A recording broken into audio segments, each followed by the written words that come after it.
नमस्कार दोस्तों, कैसे हैं आप सभी का मैं आपके मंच the success mind at the rate पे फिर से आपका स्वागत करता हूं। दोस्तों, बहुत ही अच्छा सेशन होगा। एक फिर से बहुत ही इम्पोर्टेंट टॉपिक मैं आपके बीच लेकर आया हूं। बहुत ही अच्छा सब्जेक्ट का डिस्कशन शुरू करेंगे।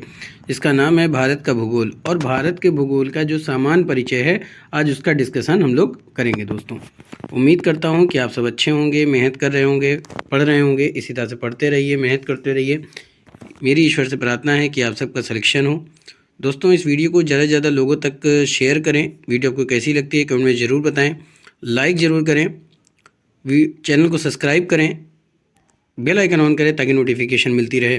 दोस्तों, इस चैनल का सपोर्ट कीजिए ज़्यादा से ज़्यादा, मेरी आपसे रिक्वेस्ट है दोस्तों, क्योंकि काफ़ी मेहनत के साथ आप लोगों के लिए मैं ये वीडियो लेकर आता हूँ, जिससे आप अपने लक्ष्यों के बहुत करीब पहुँच सके। दोस्तों the success point at the rate एक ऐसा मंच है जो ऐसे इम्पॉर्टेंट टॉपिक को डिस्कशन करता है किसी भी सब्जेक्ट के अंतर्गत, जिससे आप अपने लक्ष्यों के बहुत करीब पहुंच सकें और आपको ये पता चल सके कि कौन सा टॉपिक इतना मोस्ट इम्पॉर्टेंट टॉपिक है जिससे हम तैयारी करके जल्दी से जल्दी अपना अचीवमेंट हासिल कर सकें, यानी कि अपना लक्ष्य हासिल कर सकें, अपना टारगेट हासिल कर सकें। क्योंकि दोस्तों, ऐसे तो पढ़ते बहुत सारे लोग हैं, पर सिलेक्शन कम ही लोगों का होता है। क्यों?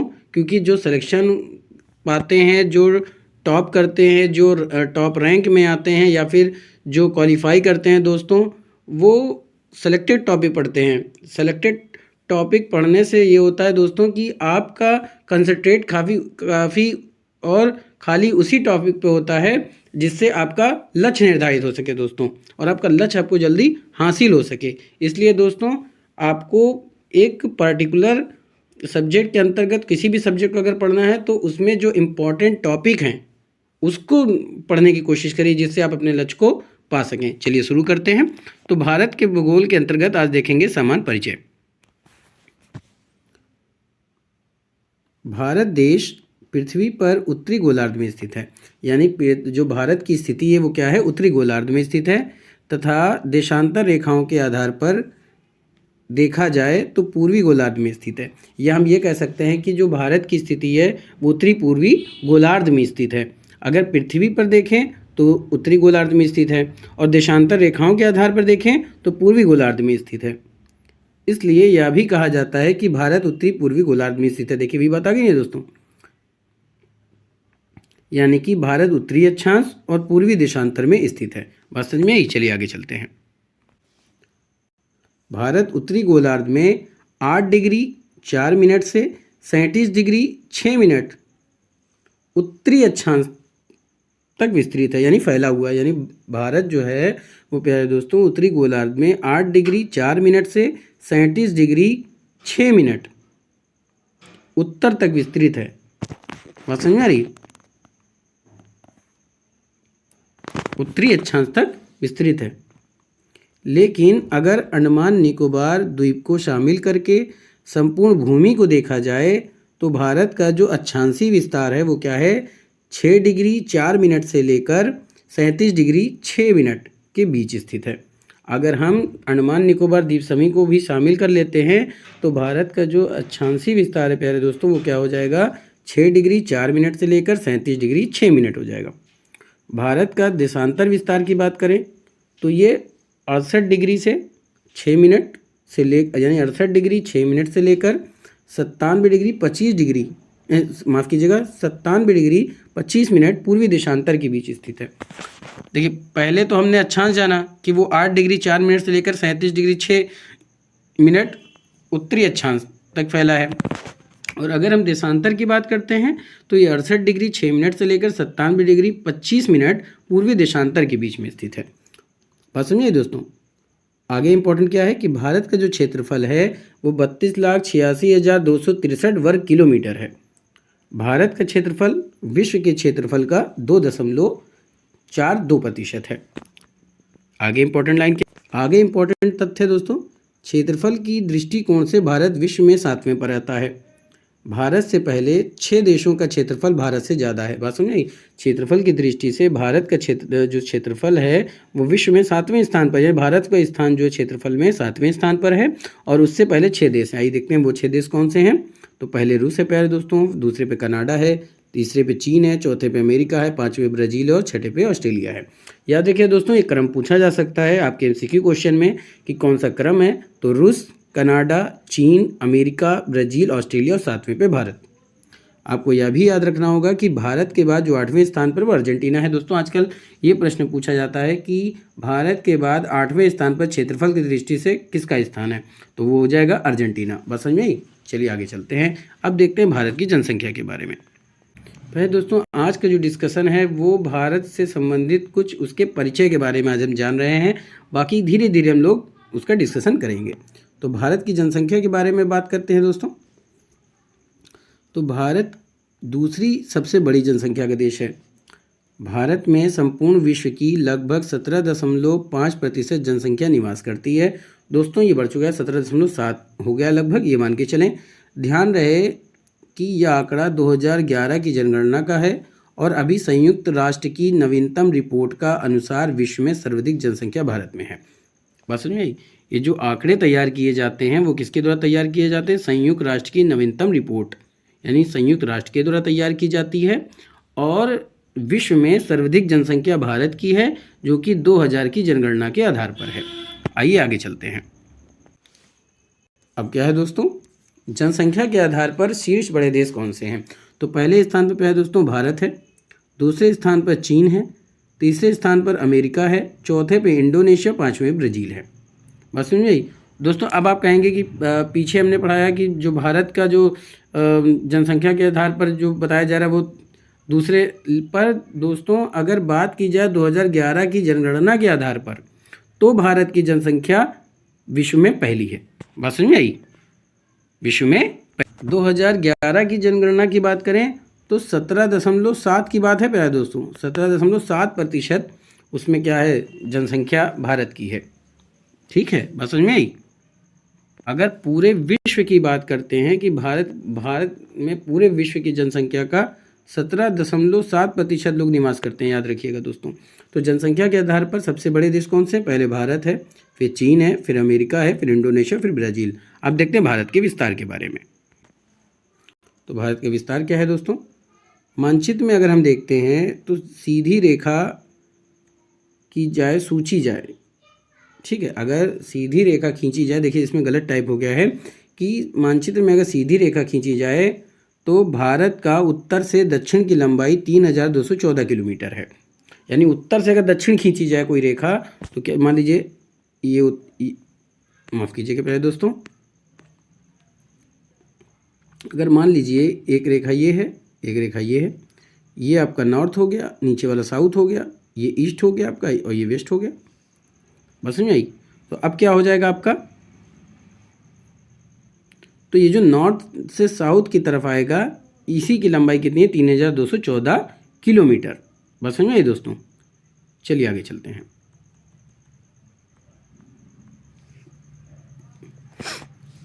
तथा भारत पश्चिम से पूरब की लंबाई 2933 किलोमीटर है। बात समझ में आ रही दोस्तों? यानी पूरब से पश्चिम यानी ईस्ट से वेस्ट अगर चलते हैं तो क्या होगा? 2933 किलोमीटर है। तथा उत्तर से दक्षिण की लंबाई पूर्व से पश्चिम की लंबाई की तुलना में थोड़ा ज़्यादा है। चारों दिशाओं में भारत के 4 सुदूरतम बिंदु स्थित हैं जो निम्नलिखित हैं। आइए देखते हैं कौन कौन से सुदूरतम बिंदु हैं। तो पहला है पहले दोस्तों उत्तरी बिंदु। उत्तरी बिंदु की बात करें तो यह है इंद्राकाल जाना जाता है। और अगर हम दक्षिणतम बिंदु पे चले जाएं तो दक्षिणतम बिंदु में 2 आते हैं, एक मुख्य भूमि आती है, एक संपूर्ण भूमि आती है। तो मुख्य भूमि की बात करें तो दक्षिणतम बिंदु कौन सा हो जाएगा? कन्याकुमारी, जो कि तमिलनाडु में स्थित है। और अगर दक्षिणतम बिंदु की संपूर्ण भूमि की बात करें तो इंदिरा पॉइंट है प्यारे दोस्तों, जो कि अंडमान निकोबार द्वीप समूह में स्थित है। बात समझ आई। हम दक्षिणतम बिंदु की बात करें, अगर मुख्य भूमि पूछता है यानी मेनलैंड, तो क्या हो जाएगा आपका? कन्याकुमारी, जो कि तमिलनाडु में स्थित है। और संपूर्ण भूमि की बात करें तो इंदिरा पॉइंट यानी अंडमान निकोबार द्वीप समूह में स्थित है। बात समझ में आ रही है। और अगर पश्चिम बिंदु की बात करें तो सर क्रीक रेखा यानी कि जो गुजरात में स्थित है। बात समझ में आई। पश्चिम बिंदु कौन सा है? सर क्रीक, जो कि प्यारे दोस्तों आपके गुजरात में स्थित है। पूर्वतम बिंदु की बात करें तो वलांगू या इसे किबीथू भी कहते हैं, जो कि आपके अरुणाचल प्रदेश में स्थित है। बात समझ आई दोस्तों, बहुत ही इंपॉर्टेंट पॉइंट है ये और एग्जाम में पूछा जाता है। पूर्वोत्तम बिंदु कहाँ है? वलांगू या किबीथू, जो कि अरुणाचल प्रदेश में स्थित है। बात समझ में आ रही? चलिए आगे चलो। अब देखेंगे दोस्तों भारत के पड़ोसी देश के बारे में। तो भारत 7 देशों से अपनी सीमा बनाता है और इन सभी देशों के नाम आपको याद रखने होंगे, जो कि बहुत ज़रूरी है। ऐसा जो शायद आप जानते होंगे लेकिन आपको याद करवाने की महत्वपूर्ण है दोस्तों। ट्रिक क्या है? बहुत इंपॉर्टेंट टॉपिक है ये, भारत के 7 पड़ोसी देश। ट्रिक के कहने का मतलब ये है कि आपको ऐसी ट्रिक बनानी होगी जिससे आप उसको याद कर सकें। दोस्तों अगर ट्रिक की बात करते हैं तो हम एक ट्रिक लेके आएंगे जिससे आप इसको याद कर पाएंगे। वो ट्रिक मैं अगर आप कहेंगे तो मैं कमेंट में डाल दूंगा, आप उसको याद कर लीजिएगा। इस ट्रिक की खास विशेषता यह होगी दोस्तों कि इसमें सभी देशों का भारत के साथ सीमा की लंबाई घटते हुए क्रम में दी गई होगी। और क्या हो जाएगा? 7वां देश कौन सा है? 7 देश हैं भारत के 7 पड़ोसी देश। पहला बांग्लादेश, चीन, पाकिस्तान, नेपाल, म्यांमार, भूटान और अफगानिस्तान। 7 पहले देश, ठीक है। 7 देश से सीमा बनाता है भारत। बांग्लादेश, चीन, पाकिस्तान, नेपाल, म्यांमार, भूटान और अफगानिस्तान। बात समझ में आ रही है? चलिए आगे चलते हैं। अब देखिए दोस्तों, देश और उसकी सीमा की लंबाई क्या है और उससे सटे हुए जो राज्य हैं उसके बारे में बात कर लेते हैं। तो पहला देश है, फिर सीमा की लंबाई है और फिर सीमा से सटे हुए राज्य। तो पहले दोस्तों अगर हम बांग्लादेश की बात करते हैं तो बांग्लादेश की जो सीमा की लंबाई है वो 4096 किलोमीटर है।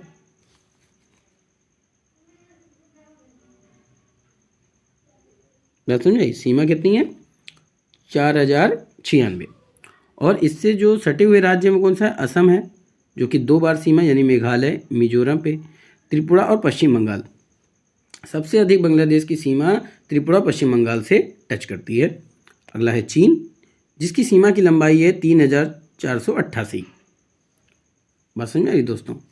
और ये किससे किससे जुड़ती है? लद्दाख से, हिमाचल प्रदेश से, उत्तराखंड से, सिक्किम से, अरुणाचल प्रदेश से। यानी चीन की सीमा किससे जुड़ती है? लद्दाख से जुड़ती है, हिमाचल प्रदेश से, उत्तराखंड से, सिक्किम से और अरुणाचल प्रदेश से जुड़ती है। बात समझ आ रही है दोस्तों? चलिए आगे चलते हैं। अब बात करते हैं पहले दोस्तों पाकिस्तान की। तो पाकिस्तान की जो सीमा है वो 3323 है और ये कौन कौन से राज्यों से छूती है? गुजरात से, राजस्थान से, पंजाब से और जम्मू कश्मीर से। याद रहिएगा, पाकिस्तान की सीमा किन राज्यों से जुड़ती है? गुजरात से, राजस्थान से, पंजाब से और जम्मू कश्मीर से। नेपाल की बात करें प्यारे दोस्तों तो इसकी सीमा है 1751 और ये उत्तर प्रदेश से राज्य से मिलती है, बिहार से, पश्चिम बंगाल से, सिक्किम से, उत्तराखंड से। यानी नेपाल की जो सीमा है वो किस राज्यों से लगती है? उत्तर प्रदेश से, बिहार से, पश्चिम बंगाल से, सिक्किम से और उत्तराखंड से। और इसकी जो सीमा की लंबाई वो 1751 है।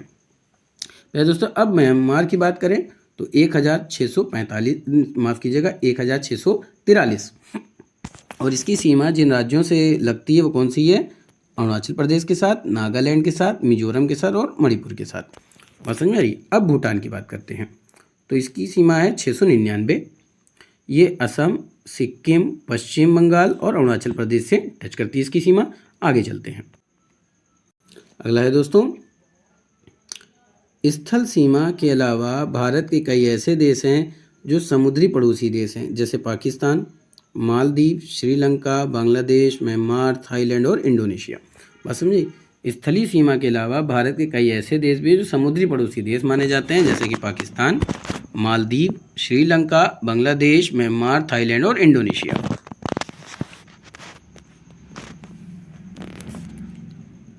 पाकिस्तान, बांग्लादेश, म्यांमार भारत के ऐसे पड़ोसी देश हैं जो कि भारत के साथ समुद्री और स्थल दोनों सीमा बनाते हैं। कौन? पाकिस्तान, बांग्लादेश और म्यांमार। आगे चलते हैं दोस्तों।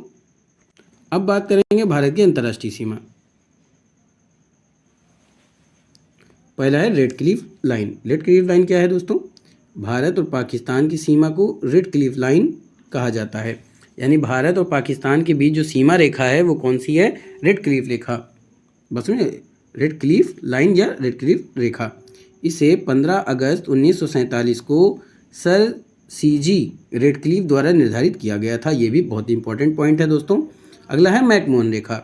जो कि भारत और चीन के बीच में स्थित सीमा को क्या कहते हैं? मैकमोहन रेखा कहते हैं।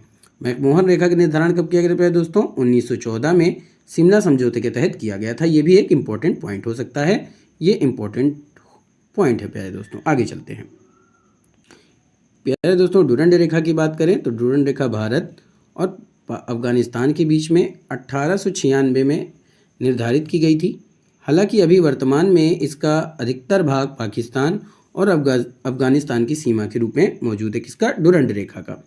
भारत और नेपाल के बीच की बात करें तो काली नदी सीमा का निर्धारण करती है। भारत और पाकिस्तान के बीच में काली नदी सीमा का निर्धारण करती है। पटगोई की खाड़ियाँ भारत और म्यांमार को अलग करती है। पाक जल संधि की बात करें तो भारत और श्रीलंका में इसके बीच स्थित है। यानी पाक जल संधि भारत और श्रीलंका के बीच में स्थित है। पटगोई की पहाड़ियाँ कहाँ स्थित हैं? भारत और म्यांमार के बीच में इसको मतलब एक दूसरे से अलग करती है। भारत और नेपाल के बीच में जो काली नदी जानी जाती है वो सीमा का निर्धारण करती है।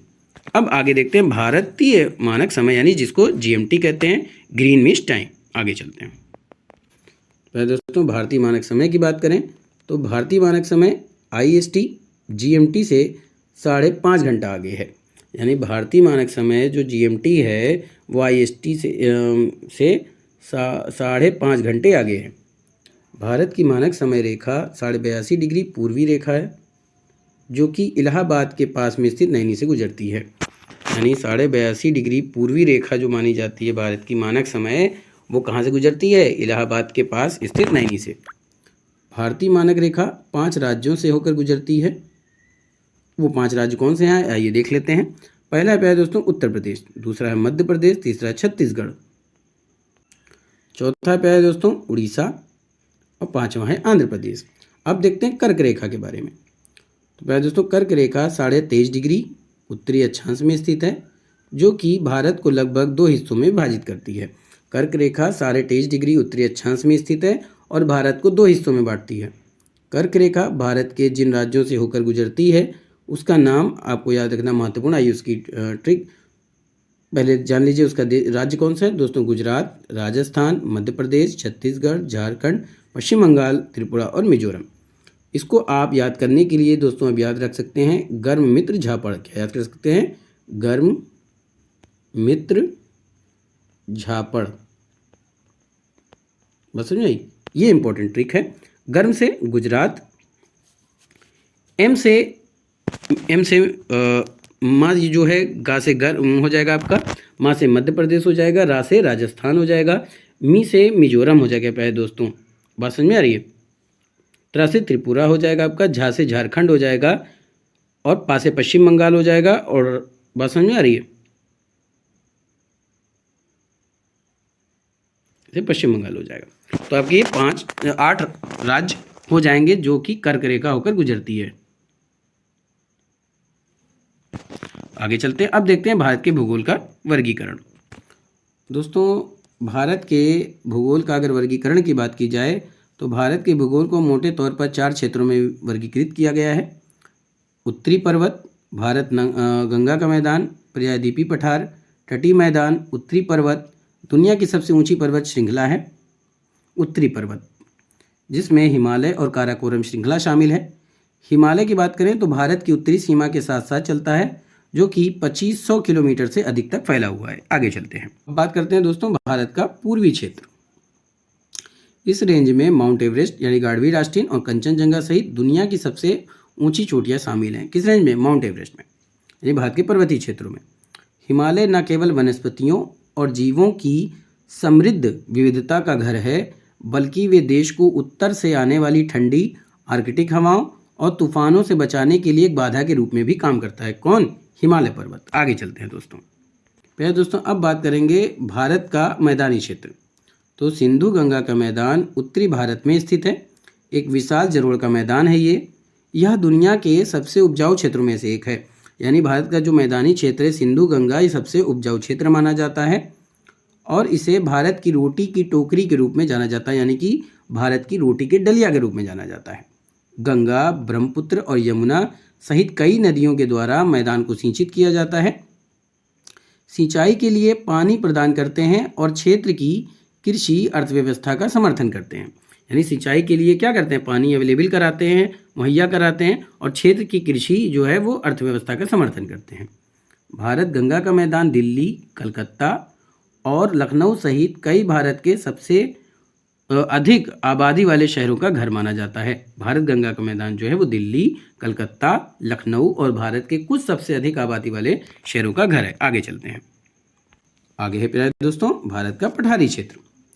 प्रायद्वीपीय पठार एक त्रिकोणीय पठार का जो इसका जो आकार है वो त्रिकोणीय है, जो भारत के अधिकांश दक्षिणी भाग को कवर करता है। यानी जो प्रायद्वीपीय पठार है वो एक त्रिकोणीय आकार का है और भारत के अधिकांश जो दक्षिणी भाग को क्या करता है, कवर करता है।